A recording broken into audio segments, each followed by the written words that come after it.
அதாவது ஜே.ஆர். ஜவஹர்லாலுடைய இலங்கை இந்திய ஒப்பந்தத்தினுடைய பிரதானமான அந்த அந்த ஆப்பு என்னன்னு சொன்னால், இந்தியாவையும் ஈழத்தமிழர்களையும் மோதவிடுவதுதான் அதனுடைய பிரதானமான ஆப்பு.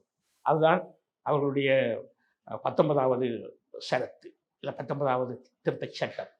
இதன் கீழே அவர்கள் இந்தியாவை என்டேங்கிள் பண்ணுவதற்கான, அதாவது ஒரு வளர்ச்சி, ஒரு பொறிக்குள் அகப்படுத்துவதற்கான மார்க்கமாகவே அவர்கள் பின்பற்றினார்கள். அதில் வெற்றி பெற்றுள்ளார்கள்.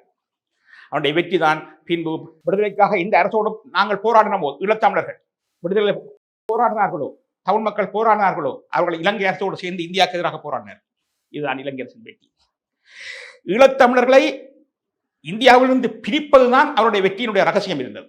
அதை நாங்கள் கவனமாக கையாள வேண்டும். அதை பிரிக்க நாங்கள் அனுமதிக்க கூடாது. ஈழத்தமிழர்கள் தமிழகத்திலிருந்து எவ்வளவு தூரம் பிரிக்கிறோமோ அவ்வளவு தூரம் அழிவோம்.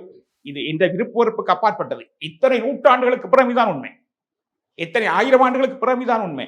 நீங்கள் ஒருவேளை உங்களுடைய தனிப்பட்ட விருப்ப வெறுப்புகளினால் நான் சொல்வதை நீங்கள் ஏற்க மறுக்கலாம். 1001 எதிர்ப்புகளை நீங்கள் தெரிவித்தாலும் இறுதியில் நீங்கள் நான் சொன்னதுதான் செய்ய முடிவுக்கு வந்தே தீருவீர்கள்.